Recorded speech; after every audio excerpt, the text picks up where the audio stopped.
everybody. Welcome back to the top I'm cut. back in Zoom whenever you're ready, Jess. Okay, great.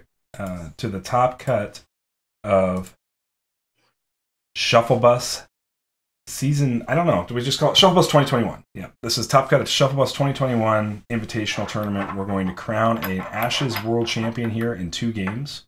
We've got 4 decks. 4 very different decks.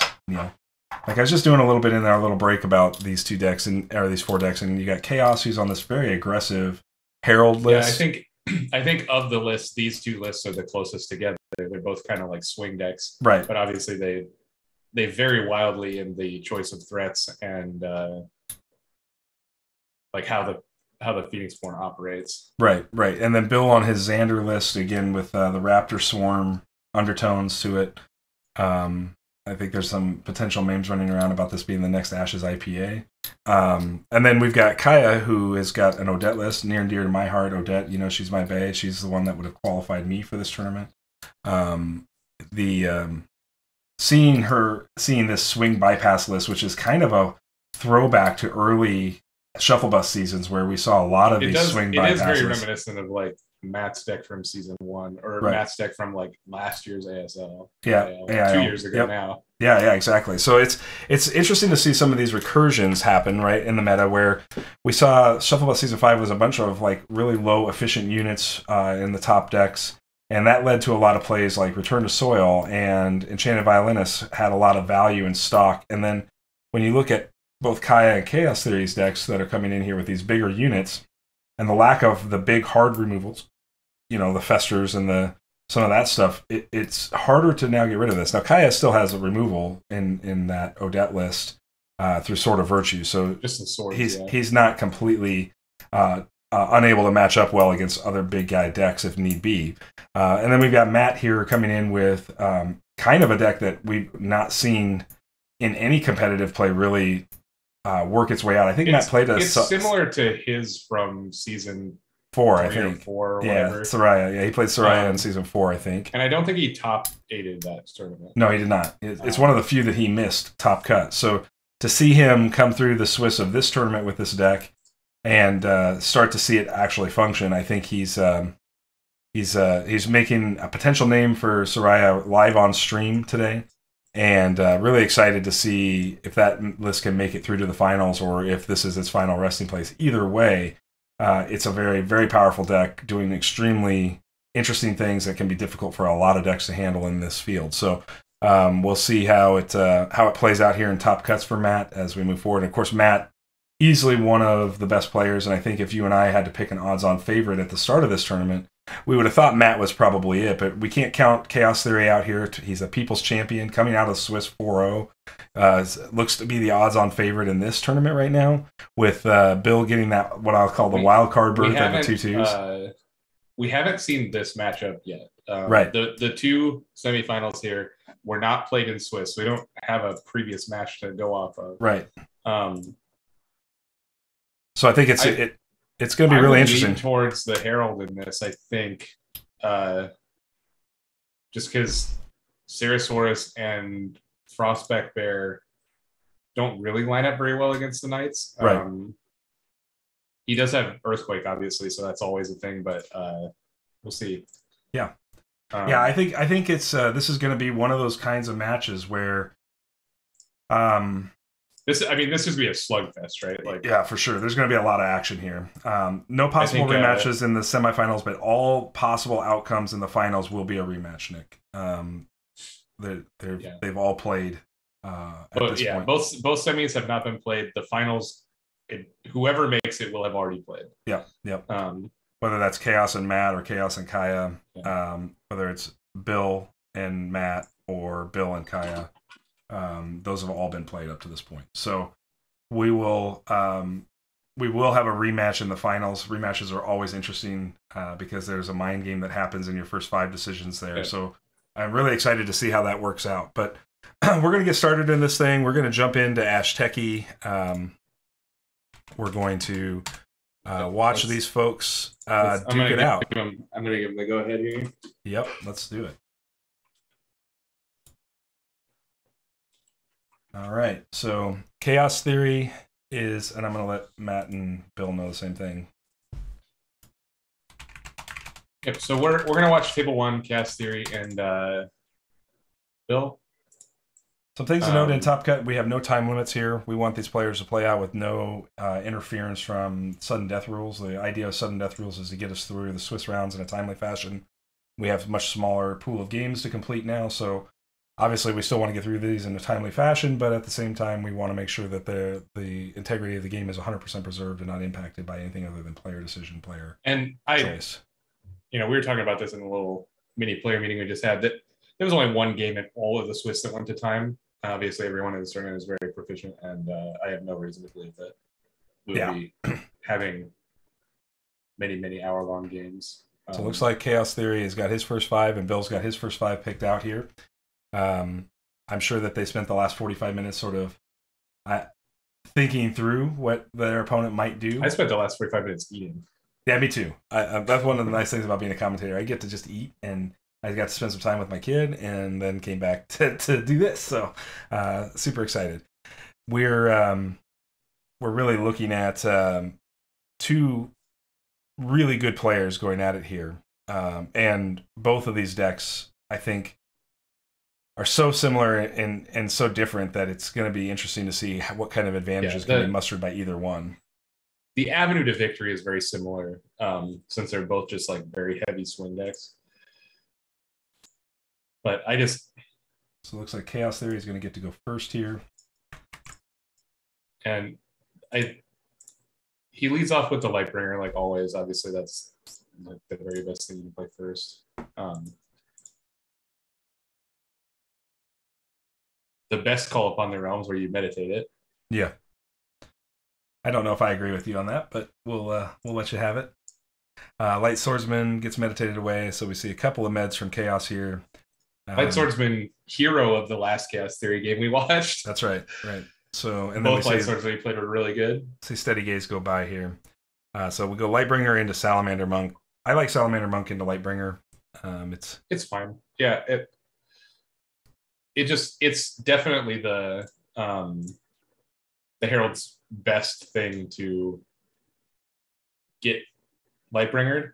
Mm-hmm. I doubt that he's gonna he has the 4 Ceratosaurus, Frostback, Salamander, and Butterfly. I assume he did not start a Butterfly in this matchup. It's just not very effective against Herald. Do you think Bill started an Earthquake? There's Ceratosaurus Mount for Bill. I don't know. He's got a couple Festers. I think you have to respect the night start from Chaos after what we saw in the coverage up to this point. So whether it's an Earthquake or a Fester, I think that he wants to have some kind of interaction there. We have seen in the past this be Bill's play be Anchor Knot into Ceratosaurus here. Anchor Knot, which would be good. Looks okay with the Salamander Monk. We'll probably see the Lightbringer now from Chaos here. Yeah, I mean, I think end of the day, like these, it'd probably be really greedy to try to sit on the Lightbringer. Yeah. I mean, the more units he makes, the less effective Lightbringer becomes, right? Unless you can re-engineer a game state. It depends on what the units are, right? Like, So if he thinks this Salamander Monk is going to get tapped and not killed sometime before, like, we move on to him making a bear or a Ceratosaur, then you can sit on it. You can be greedy that way. But I think that the likelihood of that is very low, and that Bill will just sit on this Salamander waiting for the Lightbringer to come. So we've got a meditation of Crescendo away to a nature power side. I don't know if he just wants the ping to clear the monk, in case he gets Lightbringered here. Not exactly sure. I'm sure it's just for Bear Book. Could be, yeah. I do enjoy watching Bill play both Bear and Ceratosaur. This was something that I tried to do with my Heraldless in Season 2. I didn't have as much of success with it as we have seen the Xander do, but Xander has sort of a built-in ally recursion. So we just watch 2 monks slap into each other and make 2 spirits that'll bypass each other. So Chaos is trying to get a little bit better value out of his Lightbringer than this. And Xander, I mean, I think that's a good trade for Chaos because of the Lightbringer, and so Bill is Xander on can't Butterfly really Monk afford to do that. Oh, interesting. He didn't start Bear. So he is valuing this potential heal capability, extending Xander's already enormous life pool from 20 even into something greater over the course of this game. We'll see how many Butterfly Monks and Men's come into play here. I'm surprised by this. I assume that means that he is on a Sonic this turn. Maybe. Well, he just like, what's he going to spend his dice on? One of these two is a cheap ally to get mounted, and then the other one has like it feels like it needs to be a Sonic to be very impactful, because it have the dice for Master Vampire. Right. Yep. Spending that ceremonial die instead on the Ceresaurus mount here.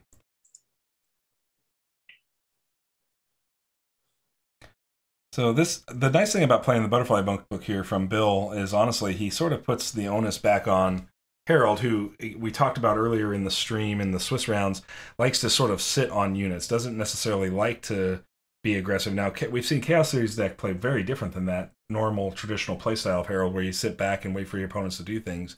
Instead, we've seen Chaos just take what his opponents have given him with his units, and that has worked extremely well.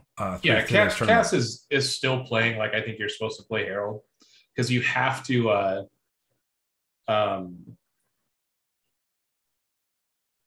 get a guy in play, a 2-power or 3-power guy in play for Hunter's Mark to be effective. Okay, so here's the Earthquake. Yep. He did start. So now this feels different. So he has a Butterfly +5. Right. So this could be. What could this be? So now the real question will be, because Chaos is set up here to still make the gates play if he'd like to, or he's still on Celestial Knight into Lightbringer's Shadow Spirit. 1, 2, 3, 4. Yeah. And here's a Lightbringer getting that Butterfly. That's pretty good. Yep. I mean, I want to know what the Xander's last card is. This is very interesting to me because his first 5 is not at all how I pictured this game going. I do think that was a great EQ from Bill here. I think having that Earthquake as a removal for the first night that comes into play, and Sonic being the target is ideally the best night to hit there. It may have been better for Chaos to feed up the Battleseer into that Earthquake, but hindsight's always 2020. Right. I think that Gates is a better start for him here. Actually, the way that this has played out, I would agree that it looks like he's in a better position to make Gates and have 3 little units by the end of this game. 4 little units. So there's a Shadow Spirit, and whatever guy this and is. There's the Gates. So yeah, I like this first 5 from Chaos a lot. So this is a very different open from what we've seen in past rounds from Chaos. But looking at Bill's dice spread, cards in hand, I don't know if Bill's got any allies in the discard right now. He does not. So it's not like he can Xander recur an ally back in. So it's going to lot here is going to depend on what this last card is for Bill. I would assume it looks like, man, what could this be?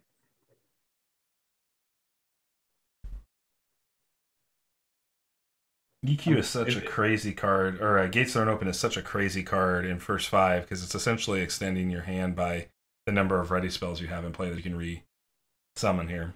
As long as you have dice, yeah. So we're seeing Gates was just draw 3. Right. But it's draw 3 of which you know you're going to get.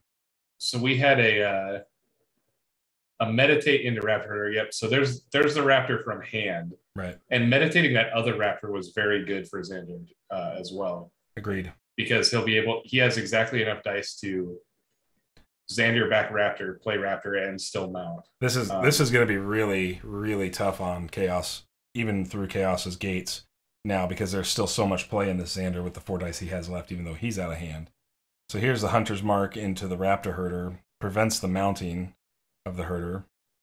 Yeah, for this turn. For this turn, right. Doesn't long term here. because because you don't have consumed soul here, you're not going to get a hunter's mark back. We should see, I would think, the next play from Bill would be. Schmendrick, thanks for the resub there. Yeah, it was Schmendrick, that's awesome, dude. Thank you. The Raptor was a great med, but did you not mean to sub to it, Schmendrick? I might be able to help you out with that. I don't know. I've never had to refund a sub before. So we do see the Xander recur Raptor here. There's still another Raptor in the bin for later, but we're going to see this Ceratosaurus get mounted here. I'm actually a little surprised because the thing traded for the other herder. Right. The this is a big value attack. Oh yeah, the Xander also did not come to mess around. Like no, that Raptor herder play drew him a bunch of cards too. This is one of the big reasons I do like mounts with Xander, because you can first 5 if your mounted ally gets eaten like this, you have the way to bring it back and still get value out of it. And so something like Raptor Herder on Raptor Herder specifically, it usually turns out very good for you. Yeah. The additional dice cost of recruiting an ally and then mounting usually doesn't trade well into your opponent's dice pool, because if you play like some small ally or whatever to get mounted and they trade you dice for dice, but then you're trading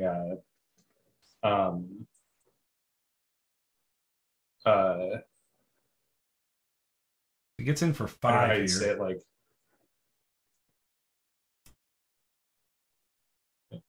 and this he's gonna get to kill both Raptors, but this Ceratosaurus is gonna survive. Right. Which is big. Which is very big, going first at the top of the round. Obviously, Chaos is not going to be devoid of units. He's going to have a Lightbringer in play and a Shadow Spirit in play at the top of the round. Yeah, and a Monk Spirit. Yeah. The Monk. I just never really account for the Monk Spirit when you talk about top of round swings, because the Monk Spirit can't serve as a blocker for you, though. So like you're still exposed with Monk Spirits on the board at top of round swings here. So the Xander is going to take 2, no doubt about it here, because the Shadow Spirit's going to attack into this Ceratosaur just like this. Yeah, so the big differential here was the damage to PB, because the actual dice in play came out very even. Mm-hmm. Where Ceratosaur is like roughly 2.5, and so is like Shadow Spirit plus Peacock plus Monk. Mm-hmm. Yeah, I obviously this kind of board is the thing that Xander kind of hopes people set up, right? Because Earthquake is so good here as a clear to your opponent's boards that are wide like this. Yeah, I mean, he doesn't own an Earthquake right now because he doesn't get big value out of it, but right. Like he definitely would love a... So Bill's going to attack the Shadow Spirit with a Ceratosaurus mount instead. Get that Raptor Herder back if Chaos Theory counters. That's an interesting play.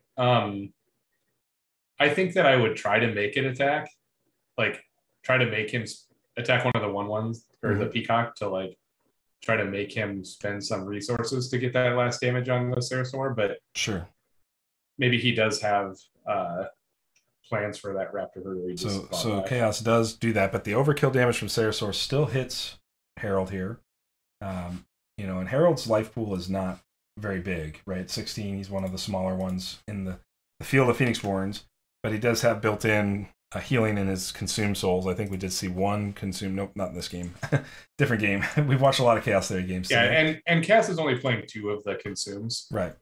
So he has the potential to gain 4, but this is a matchup where consumed soul is very, very good. In these swing matchups, like getting to reset the hunter's mark is so important. I agree. All right, so it's back to Chaos Theory. He's got an opportunity here if he just wants to stick to his guns of being aggressive. He's got these two units that can just get in for 2 here and send it back to Bill. He's going to go ahead and make that Raptor Herder. I like this play because this is brave. It is brave because your opponent has Anchor Knot, right? Like that's a thing. And Nature's Wrath and Earthquake. But does he have Nature's Wrath? Let's see. No Nature's Wrath. Okay, so that's a lot better. Knowing your opponent doesn't have Nature's Wrath, doing this is much better. Yeah. Because if he Earthquakes this board, you're still like not happy, because he's getting you for 2.5 for like half a dice. Right. Well, speaking of Nature's Wrath, Chaos meditates another Nature's Wrath away here, as well as double Crescendo to get some dice set up. The Crescendos are rough. That's like an important card in the swing matchups too. But the Nature's Wrath I don't think matters so much. But he's got the Particle Shield to protect the Anchornaut from dealing any damage to that hatchling. Pretty good. This doesn't directly turn into 5 points of damage for Chaos here, because he's got to somehow clear. Xander's going to mount it. Yep. Yeah. Okay. Yeah. So his attacks aren't free now. It's still a reasonable sized attack.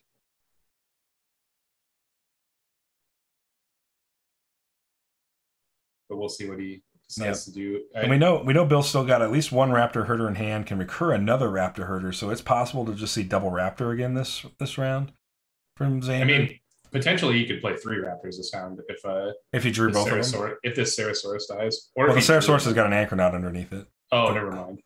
So this is going to turn into force the Ceratosaurus to attack here. That's pretty big, because that's a lot of return damage coming back to the Herald here. Yeah, I like the Peacock here. Getting that value, maximum value out of that Lightbringer. So he does meditates, and then he's going to have to attack. Yep. The thing is can you block here or afford to let the hatchling die and just get in for 4, or do you have to take this 3 on the face? You also don't have to attack for 4. Like, sure, you have the option to take it to the face, attack for 6. You have the option to let it die, attack for 4. You have the option to let it die, save your guys. So he does just take that damage, or lets the Raptor hatchling soak. Yeah, I don't think you're supposed to PB guard there. I think that's too much damage and too early to let your guard get pressured that way. Yep. I do find it interesting that he chose to start. Okay, so he has Sympathy Pain that he goes right to face with. Yeah. What I was saying is I find it interesting that he chose to start Shadow Spirit, which makes sense because of the math on the dice to have the gates open. Right. But Shadow Spirit specifically doesn't look great against the deck has a bunch of nature dice and Earthquake in it. We haven't seen him punished for it yet, but it's rough to like while your Xander opponent is showing that frog, you can't make a Shadow Spirit. Absolutely.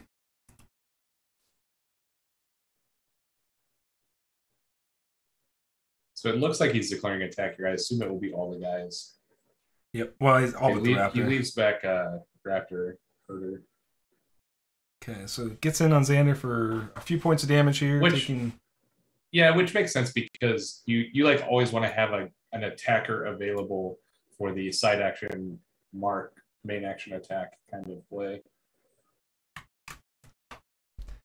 Yep. And then he's side action horsepowers. That shows weakness in this turn for him.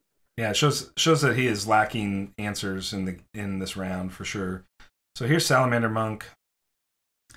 Not a target you're probably gonna Hunter's Mark unless you had a Consume Soul, because getting the heals off here would be valuable for the Herald player. Yeah, I definitely would not commit Hunter's Mark. Call upon the Realms from Chaos, so he's just passing essentially his turn, saying, yeah, it looks like the draw for round 2 here of Chaos was pretty weak. Well, this deck has been on fire all tournament long, obviously, so it is possible that we're just hitting that law of averages where we're not going to have fire turn after fire turn. Yeah. But while we're sitting here waiting for some people, I want to thank Squall HS for the follow. He followed us while we were on break.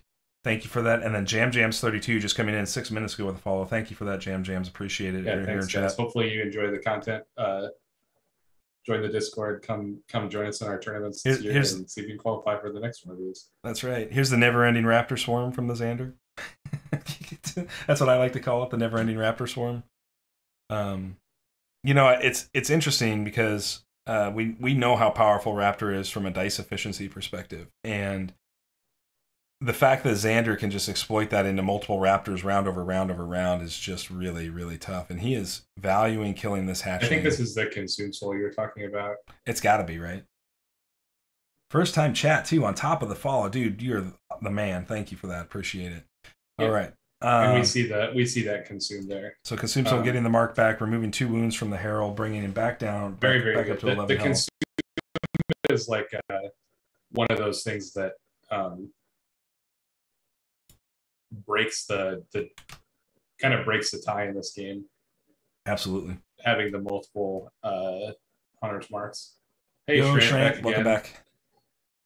We're in the semifinals now. This is the elimination rounds. There's the second raptor. We knew it was coming. Jesus.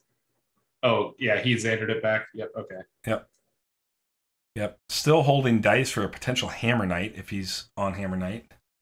Yep. I don't believe he has a Grave Knight, but he's also showing that. He does not. He actually doesn't have a Hammer Knight either. Okay. So what's he gonna do with these? He's got a Ping Fester up in case Chaos drops another Knight. Like if he's got Battle Seer. Fester is the only thing that I see.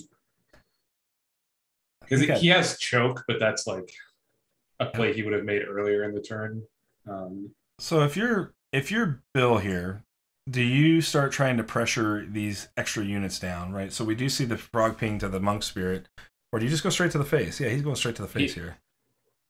Yes, when he's ahead in life like this, I mean, obviously, like he's not ahead in damage, but because Xander's life pool is so large, right, making an attack like that is good. I'm surprised he didn't attack with the other Sally. Must be worried that Shadow Spirit becomes a problem somehow. Yeah, I guess trading 2 for 1 is not good if you play Shadow Spirit. So there's Shepherd. That's going to get back that Light Swordsman here. So Chaos is just staying low to the ground here, playing the smaller units like Shepherds and Swordsmans and Light Swordsmans and Shadow Spirits. Compared to the game plan we saw earlier. So I would definitely like make this trade if I was for sure. Chaos. It's an ally versus Conjuration, right? Well, I'm saying from Chaos's side, this is good because he wants the battlefield slot to make 2/1s. Right. He's got. Yeah, I think that's very good for Chaos to make that trade. Because he still has the Phoenixborn Guard up to protect his 2/1s from this Monk Spirit. Yeah, so now Chaos can make a Light Swordsman get in for 2 points of damage here. I think I'd probably just make Shadow. You do risk that your opponent's still holding EQ here.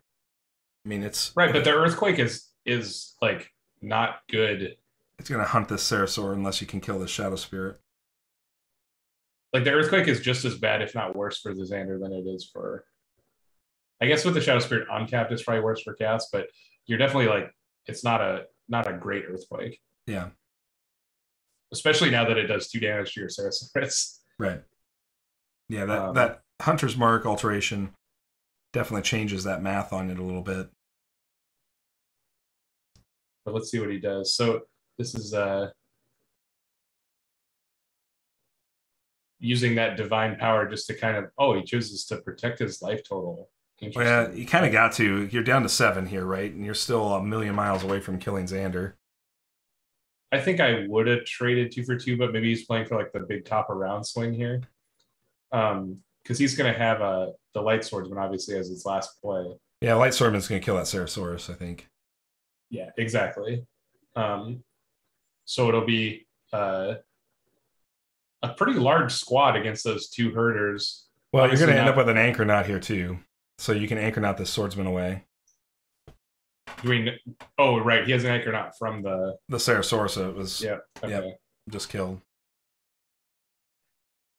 So I would imagine if I'm Bill, I would drop an Anchor Knot here, kill that. Oh yeah, for sure. Yeah, kill that Swordsman and go into it in such a way where you can block the 2 Monk Spirits and the Raptor Herder, leave the Lightbringers up, and I'm not even sure it's very good for Chaos to attack with all his guys. I agree, it wouldn't be now for sure. 5 to 3 is just not enough value. You can send the Monk Spirits if you want, but I'm not even sure I'd do that. Yeah, I'm sure we're going to see. This is a grindy game. Like, both players are trading very efficiently with their cards. Yeah. I do think that the longer this game goes and the more it grinds out, the more it favors Bill, just because of the built-in life pool of Xander. And the Xander ability itself. And the Xander is ability also itself. good in the grindy matchups. Right. Yep, exactly. I do think that Chaos has an opportunity here to be really provide a lot of pressure to Bill, but and Bill, has just the one ceremonial die, so hard rolling power side on that to have natural ping fester as a response to your opponent's plays of big units. It's pretty safe for Chaos right now if you wanted to drop another Sonic or drop a drop another Battle Seer or something like that right now. So we're in round 3. Sorry, I got to update I'm digging into the thoughts around the game and not updating the profile. Sorry, guys. Gals that are watching. Schminder, yeah, I agree that was a good call upon the realms. I think that in this match, the Herald can afford to meditate heavily. So I'm not, because I don't believe it's going to go to decking. But obviously, that was about as good as Calderball in Realms ever is. It just gives you kind of a nice little punt to make your opponent commit a little bit more, and then obviously fixes your plays. So Chaos is in the tank here, thinking through this play. Really, it's been an interesting tournament, just in general, Neil. We've seen a lot of the archetypes that have traditionally were reserved for younger seasons, I would say, have sort of resurged here a little bit. And I don't know if that's a meta response to Shufflebus Season 5, where a lot of the decks were playing a lot of these low to the ground 1/1s, like what we're seeing Chaos playing right now, Raptors, and so you just get extra value with lack of removal as well when you start playing Knights and stuff into those kinds of fields where you can overpower the Knights. I believe that what we saw as far as the number of hard removal spells decreasing in this tournament, and the number of honestly protection reactions in this tournament decrease is kind of a response to the game slimming down, becoming more efficient, more low to the ground. But these guys obviously are, we hope 12 of the very best players in the game. I think we can clearly say that. And in a tournament like this, you innovate a little bit. You try to get your spots in because you want that surprise factor. You want to be doing something that is going to, potentially give you an edge, because you're not playing nearly as many rounds. Mm-hmm. And presumably you think that the archetypes are going to be very narrow. Going into season 6 here, into winter qualifier, I think we'll see even these guys back on more closer to what we saw in season 5 type decks, right? Because you play so many more rounds, and there's so many more players, so you have to have a much wider swath of answers. Yeah, that's kind of the nature of these small, of an invitational like this, where 22 players qualified in 2021 for this tournament. Of those 22 players, 12 were able to make today's event, and those 12 have put on, honestly, quite a show for us this year. And I believe that if this was a Magic or a Pokemon or whatever, a larger, more established meta game, you would see people playing more meta decks. But when it's a small tournament like this, and everybody kind of knows each other,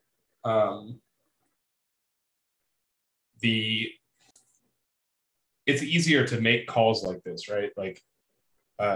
To play a little bit of spicy stuff that you just think is going to catch people. I have been firmly impressed with Sarasaurus in this tournament in particular, in the Xander list, because it feels like he's just... This has been a good tournament for Sarasaurus, that's for sure. A card that I've never been very high on, but... we have just watched it do repeat work over and over and over again, taking full advantage of that mount ability, the dismount ability, where when the Ceratosaurus dies, the ally underneath it returns to your hand. Yeah, it's not so much that Ceratosaurus is very good, it's just that Raptor Herder is so good. I would be, obviously there's no Jesses in this field, right? And if you played a larger tournament, there's bound to be Jesses in the field, and you're bound to potentially run into Jessa. And Fear specifically discarding makes Ceratosaurus a very sad panda. So he's not even a panda, but it makes him sad like a panda. Nick, we need a panda mount. I agree. Then I will be on board with mounts if it's a panda. So we see the Ceratosaurus mount get destroyed here, returning that Raptor back to hand. So we should see double Raptor from Bill yet again here. 2 Raptors in the bin, one. The number of Raptors played in this game is like what are we on, like 7 or 8 now? I don't know. It's been 2 around, so I think we're going to go on to 6 here this round. Right, but I'm saying he's got 2 in the bank right now, right? Well, he's got 1 in hand, and he can pull 1 out of the discard, so he'll play 2 this round. Should play 2 this round. Well, unless he has like a Sonic or something. Right, unless he's got some other threat that seems more valuable. Maybe, I guess Kaya's in the other game, so he can't tell me. Unless they're done. I don't know. Like only Matt is in the game in Discord right now, so maybe he can tell us if Kaya's getting in here. But I'm pretty sure that that's kind of good. This was a particle shield to save the Shadow Spirit from Anchornaut.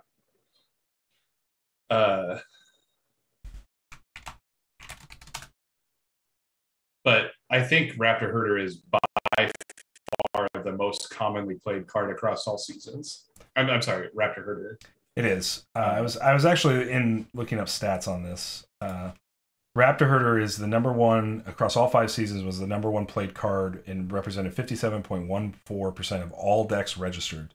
So out of 154 decks, Raptor Herder was in 88, and there were 199 copies in those 88. So the average number of copies was 2.26. Right, and what was the next closest card in just total copies? Total copies, like in number quantity. Yeah. That would be Nature's Wrath at 154. Yeah. See, it's like 25% more than the next closest. Yeah. Played. In terms of deck percentages, they were played so significantly close that the actual deck percentage is 13%. 44.81% of decks had Nature's Wrath. Average copy count was and I'm sure if you're talking about just decks with cards in them, like Frostback Bear is way up the list. Actually, Frostback Bear, it's tied with Nature's Wrath in terms of number of decks. Right. Yeah. So, but it's always just a 1 copy, 1.01. Exactly, yeah. So somebody played a single, a Miser second book here at some point. Yeah. So, and I was looking at that because we were talking about offline how Fester appears to be a little bit lower, but I had misquoted you on Fester. Fester, and this is what prompted me to look it up. Fester was in 37.01% of all decks. 137 copies of Fester have been played. Yeah, I knew it was way up the list also. But it's that's about right with the field here. I think we counted 5 out of 12 decks had Festers in them. So still looking at a very similar deck inclusion percentage here. More Raptor Herders. Raptors everywhere. Raptors for days. So to catch up on the game a little bit, we had another Lightbringer. We had Xander play one of those Raptors we were talking about, and now Chaos has answered with his own Raptor. Each one trying to go wider than the other. Yes. But Chaos is losing that battle here. I think he's got to make a significant threat here pretty soon. We need Moses to go with those Raptors. Yeah, Moses. There will not be any Moseses in this game. Although Moses does protect the Raptor. Coincidentally, that card is a charm card, and we have no charm decks left in the top 4. We just got word that Matt Bowers was defeated by Kaya. So we're gonna have Odette in the finals here. Yep, as where she belongs. I agree, 100%. 100%. Fighting adding an interesting statistic. I hadn't really worked out the dice spreads yet. I was waiting for Kaya to finish that. I had provided Kaya with all the decks to do that. But 8 of 12 decks in this tournament were on Divine. Thank you for that, Fighting. I appreciate that. That's an interesting statistic. Because generally speaking, a lot of people don't feel Divine is all that great. The Divine cards have a very high power level. They just are very shallow in the number of them that exist. Right. You know, like it's like 3 or 4 that are very, very high power level, and then it falls off really fast to a bunch of filler that's not as good as the filler in the other colors. Right. I do wonder here, like, would Bill have been just, oh, Bill might be meditating into the Molten Gold. That would be absolutely devastating for Chaos here, because he goes top of round, able to mount one of these 2 allies potentially, and just finish it off with overkill from the Sarasaur. But wait, that he won't die to that though. Right? You're right. You're right. Molten Gold will put him at 14, and then I have 2 left. Right. You're right. I'm sorry. Not that 2 is hard to get. My math was off slightly here. Yeah. And he may just be making these nature dice just to try to clear Chaos's board a little bit here. Well, when he did it, the first thing I thought of was that he's going to make a butterfly. Sure. Because he needs one for butterfly. But you're right that it could potentially be one of the Molten Golds. And we have a salamander attacking a hatchling here. And you're absolutely right. He may just be hedging his bets to go one way or the other, depending on what happens, because he could potentially be holding an earthquake and go or earthquake into kill a knight if he thinks Chaos is on Sonic here. Like making butterfly and picking off one of these guys is a good play, especially when you're going top around, right? Like you just want to clear the blockers and make yourself a guy. But he is, to your point, like 3 dice behind on dice spend, and we haven't seen a salamander made yet. I guess there hasn't been a peacock this turn because both peacocks are in play. Right. So we're going to see this Herald guard this Monk Spirit and protect that hatchling. So Chaos has got a plan here for this hatchling. My guess is we're going to see Light Swordsman into a big attack here. If I had to make a guess as to what that 1 divine die on power side is doing for Chaos here, it's going to be Light Swordsman into attack. Does he have a Light Swordsman left? I don't know. Yeah, he does. Yeah. I thought he had 2. I thought he had 2. Yep. He does have 1 left. So he does protect that hatchling for that reason. And we see the Sympathy Pain. And he fires off a Sympathy Pain. Does he take that Sympathy Pain to Phoenixborn? He does. Okay. So he's taking Bill down here. I'm confused, though. Why did Bill not take damage? He was at 13. Did he heal somehow? I don't think that it is resolved yet. That he's still choosing targets. Got it. Okay. I got it now. I'm not sure about that. I don't know how Ashteki works, but so now I thought he was at 7. Now with that 1 damage from that Monk Spirit, if he is on Molten Gold into Sarasaurus finish top of round, then he's presenting lethal in that plan. Yes, that is true.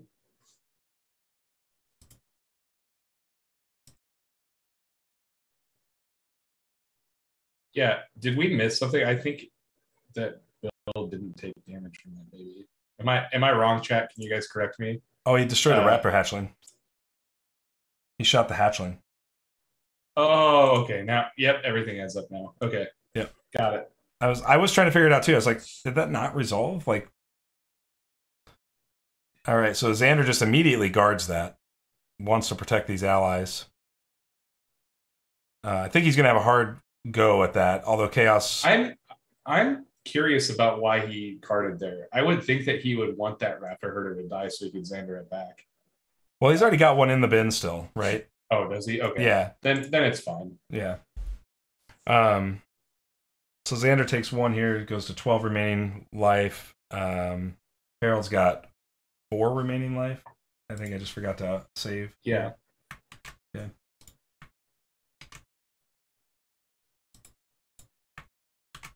Okay.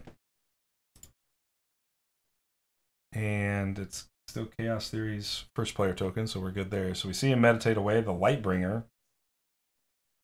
Yeah, it's not very useful right now when...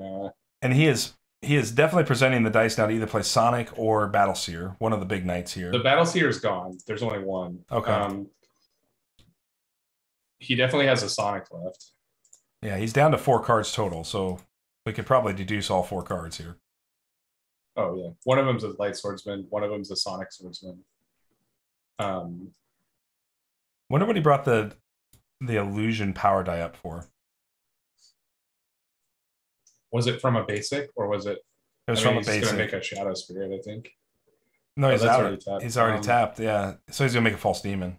Yeah, one of his cards is False Demon Book, which he just played.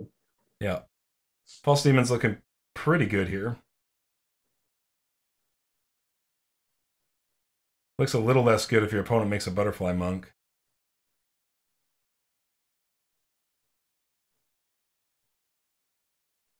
One of his remaining cards is Consume Soul. Consume Soul is one of those things that actually could extend him enough to stabilize, but he's running out of cards. So at this point, he needs to do it like right now. Yeah, so here's Anchornaut Divine Powered. He has a Sympathy Pain left. If you're Chaos, do you put this? Yeah, he just immediately puts the Raptor Herder in front there. Okay. Preserving that life total. Doesn't want to give that Molten Gold. He can't go into Molten Gold range with him showing Frog. Like, right. I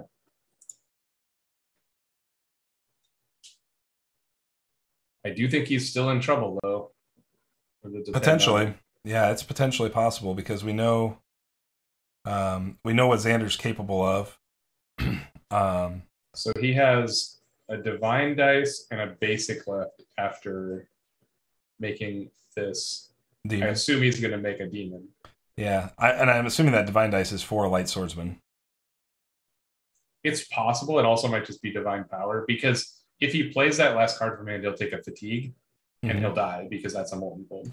So he just goes ahead and slams the 3 Molten Gold damage down. I think that's completely fine at this point. Well, yeah, because he's saying like you can't play a card from hand unless it's Consume Soul. Right. Yeah, it actually locks him up unless, to your point, unless it's consumed until the next round. So there's Demon. Demon's gonna shoot the Herder. And with top of round going to Bill, I mean, Chaos has done a good job of like buying back this battlefield and winning the battlefield matchup here, but there are just a lot of things that kill him. He does not have a Fire Archer.